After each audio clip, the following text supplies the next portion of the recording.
So just over 3 weeks ago, 6 of us from this congregation gathered in Spokane, Washington as the congregation's delegation to the Unitarian Universalist General Assembly. The annual denominational meeting that's held in June of every year moves around the country. Martin Parks and Larry McCarthy were there, along with our Vice President, Kristen Mouchette, Membership Co-Chair Nancy Carroll, Adult Enrichment Co-Chair Ann Fisher, and me.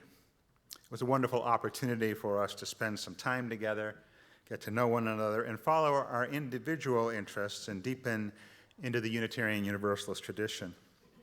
As I said, we'll be planning a service for November when there'll be more folks here, seasonal folks here, so that the travelers can share their experiences and give a richer and fuller sense of what the conference is like. So we'll do this to inform, but also in the hope that you might be inspired to attend a future General Assembly. The conference will be held next June in Providence, Rhode Island, in case you want to mark your calendars. Today I offer an early personal reflection on what I thought transpired in Spokane, and for one thing I'll share now that will certainly come up again in November is that the group we met with, as a group, we met with the Reverend Beth Dana from Dallas, Texas congregation to talk about a program the leadership there has developed to enhance the experience of visitors and members alike, deepening the sense of belonging and increasing everyone's awareness of how things work and how they might be able to plug in. The program they call Faith Forward has modules covering membership issues, UU history, spiritual practice, writing a credo, and so much more, congregational leadership. I mention this now because as a congregation, we will be implementing this program starting in the fall, and you'll likely be hearing more about it before the November service that we plan. General Assembly, or just GA, as we call it, is one of those events I get anxious about beforehand, and yet I always leave feeling that the experience was meaningful and often powerful on many levels. At issue for me is the fact that I have a slight social anxiety about being in large groups that I'm only now beginning to tame.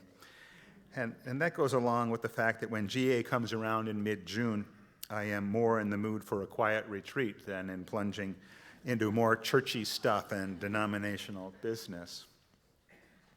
But that feeling changes quickly once I am there. I learn things at GA, not just good practical stuff to know, and there are incredible workshops available on every possible topic you could imagine. But I learn things about myself as I listen and participate in the conversations that include people from all over the country and from different backgrounds. I especially enjoy, actually I revel, in the worship services that take place every day and sometimes twice a day. As a minister, I don't often get to just experience worship in the pews, so to speak, and it really feels good. The music is always incredible and fresh and often new. There's always a great GA band and a core group of excellent song leaders to get the 3,000 to 5,000 member congregation up and singing and clapping and moving, as well as 2 large choirs that somehow form and rehearse and sing beautifully and then disperse with the rest of us all in a few short days. This year the duo Emma's Revolution joined us in a few of the services and added their energy and their social justice songs into the mix. They were fabulous. The worship teams are representative of the best in our movement, and there's a new group for every service. And they almost always offer up something new in the way of format and to get you thinking and to feel and to laugh and to cry. And then there's the social justice aspect of the gathering.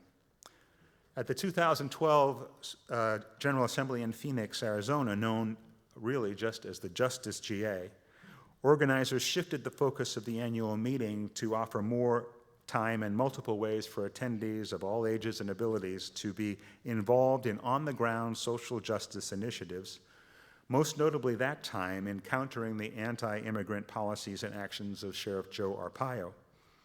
Since then, there have been opportunities at every General Assembly to support local UU congregations in their justice partnerships with grassroots organizations. This year's justice event was focused on mass incarcerations. and the entire delegation was invited to rally in support of a local initiative to stop the expansion of the Spokane County Jail. The event was covered well in the media, and later in the week, leaders of the local initiative expressed their appreciation for the support of the Assembly, saying the exposure was extremely valuable to their cause. The other regular social justice aspect of General Assembly are the positions we take as a denomination on critical issues of the day. These are voted by the members, the delegates from all around the country.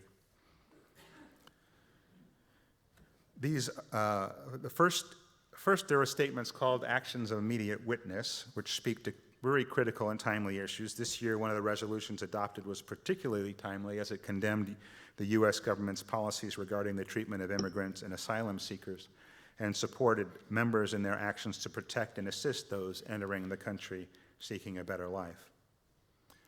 Every other year, the Assembly votes on adopting what is called a statement of conscience.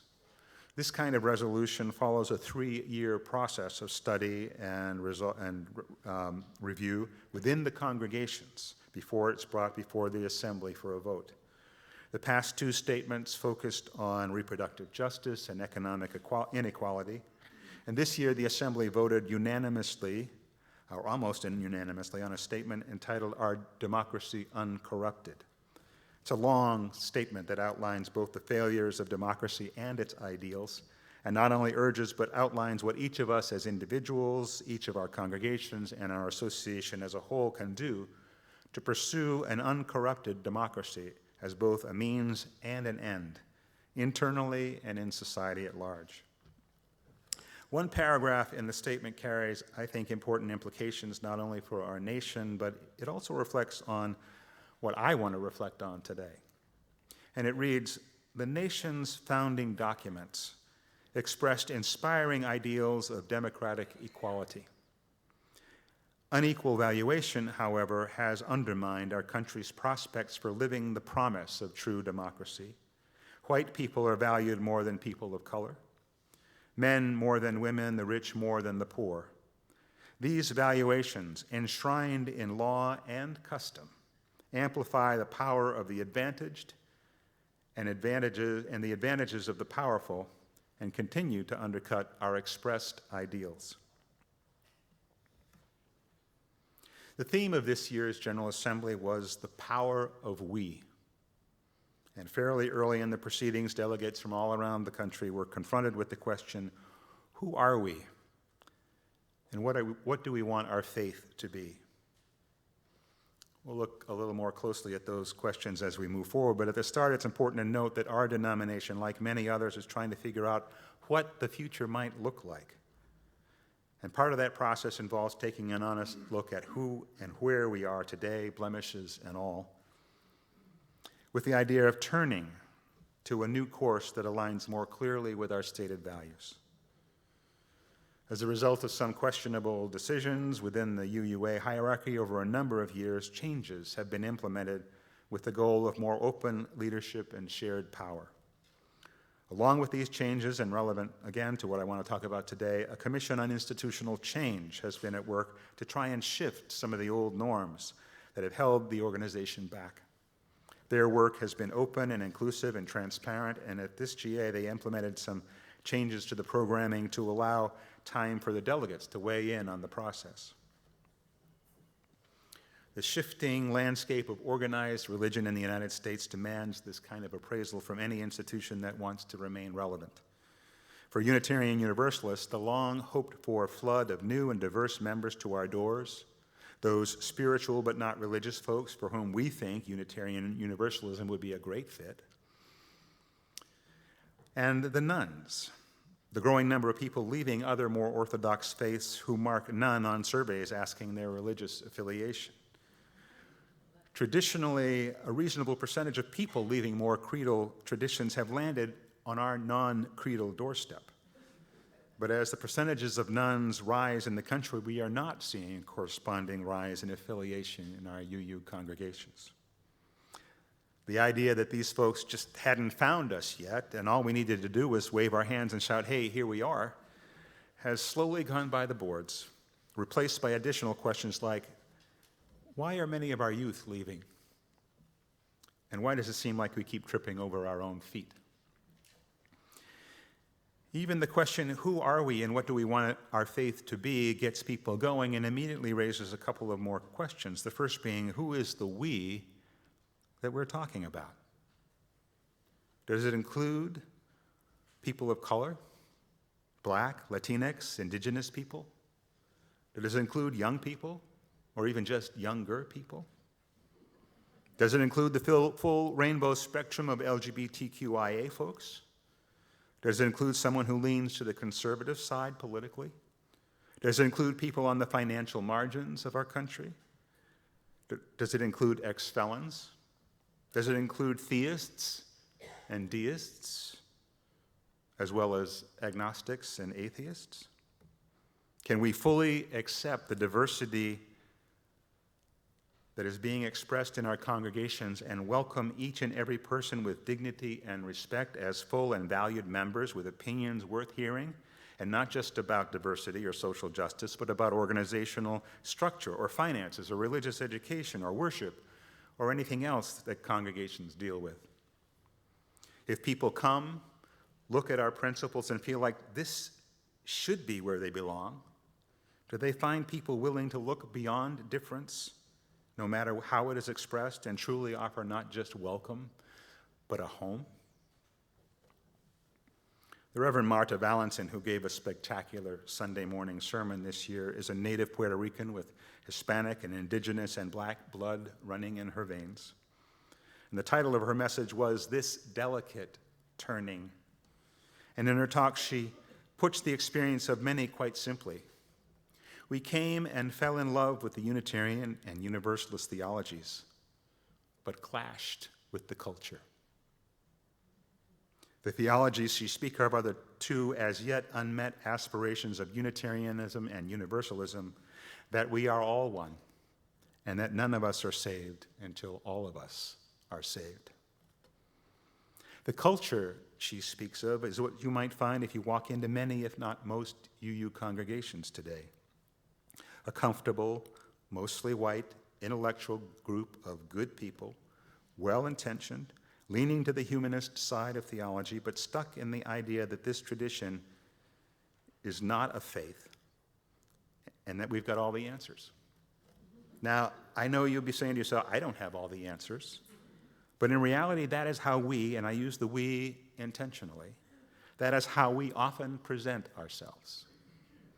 We look at others and worry that all this identity politics is getting in the way, without realizing that we too have an identity, and our identity is what is getting in the way of a more open and inclusive movement. When I ask you to close your eyes and answer the question in the privacy of your own mind, who is the we that should have the power?